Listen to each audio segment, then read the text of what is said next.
जागायबाय संसाराव गोजोन सुदेम बारा बारलांथों आफा गसाइ।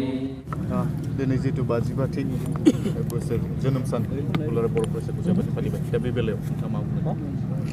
नंगौ, दिनै दुलाराय बर' फरायसा आफादनि गायसननाय सान आरो बे दुलाराय बर' फरायसा आफादा दिनै 55 बोसोर जाफैबाय। बे 55 बोसोर जानाय दुलाराय बर' फरायसा आफादा जोनोम जानायनिफ्रायनो दिनैसिमहालागै हारिनि थामोनथा रैखाथिनि थाखाय खामानि मावगासिनो दङ आरो इयुनावबो निश्चय खामानि मावलांबाय थागोन। आरो जोङो दिनै सानना लानो हायो दुलाराय बर' फरायसा आफादखौ बर' हारिया जाबायदि बजबनानै लाबाय। बुहुमाव जेब्लासिम बर' हारिया थांनानै थागोन बै समालासै दुलाराय बर' फरायसा आफादा थांनानै थागोन। दा बेखायनो नोंथांमोननि चेनेलनि गेजेरजों जोङो नैबे खोथाखौनो फोरमायनो नागिरदों, जिहेथु 55 बोसोर जाबाय दुलाराय बर' फरायसा आफादा। फैबाय थानाय समाव जाथिनि जिखिनि मावनांगौ खामानि अरायबो दुलाराय बर' फरायसा आफादा खामानि मावलांबाय थागोन। आरो दुलाराय बर' फरायसा आफादनिनो मोनसे समनि आफादगिरि जायखौ जों बर'नि बिफा होनना बुंदों बड'फा उपेन्द्रनाथ ब्रह्म, बिथांनि थांखि आरो नोजोरखौ जोङो सिगाङाव दोननानै हारिनि थाखाय खामानि मावलांगोन। आरो बिथांनि जिखिनि आद्रा थानाय सिमांफोर बै सिमांफोरखौ जोङो मोनसेनि उनाव मोनसे बर' हारिनि गेजेराव मावफुंनो थाखाय दुलाराय बर' फरायसा आफादा सानफ्रोमबो थागथियारि जानानै खामानि मावलांनो थाखाय जोङो अरायबो रेडि जानानै दं। बावैसो दाखांनाय जिथु बनसु, बे बनसुआ मैया मोनसे प्रेस बिबुंसारनि गेजेरजों जे बड'फानि जि सिमां मोगथां सिमां आलादा बड'लेण्ड रायजोखौ जोङो माने मोनफुंनो थाखाय जों आन्दलन खालामगोन बा सोमावसारनो जों जोनोम जादों होनना बुंदों। बे बेलायाव मा ना बेथ' जोंनि बुंनांगौआ बड'फा उपेन्द्रनाथ ब्रह्मनि सिमां आलादा रायजो बड'लेण्ड बेखौ सोरबा दल संगठना लाबोनायाव जोंहा बुंनांगौ गैया।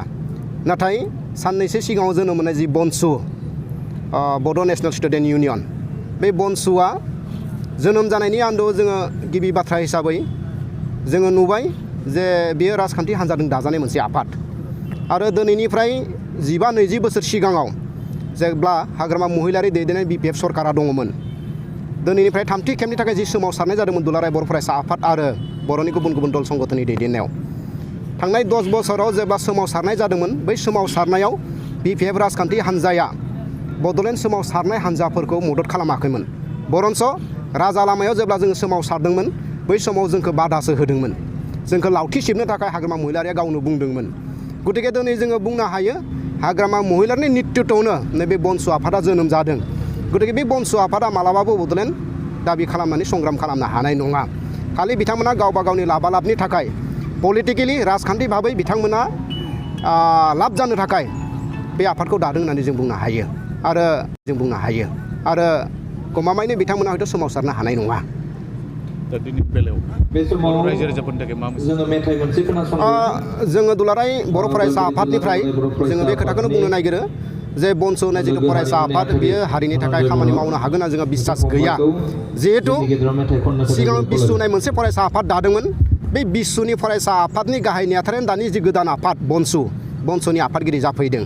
दा बेखायनो बे आफादनि गेजेरजों बर' हारिया माबा मोनसे लाब जागोन बेखौ जोङो नुवाखै। बेखायनो बुहुमाव थानाय बर'फोरखौ जोङो फोरमायनो नागिरदों जाहाथे बनसुआ गावसोरनि राजनिति लाबालाबनि थाखाय जिहेथु खामानि मावनो नागिरदों, दा बेखायनो बिनिफ्राय जाहाथे रायजो राजाफ्रा एसे हुसियार जानानै थायो आङो नोंथांमोननि चेनेलनि गेजेरजों फोरमायबाय।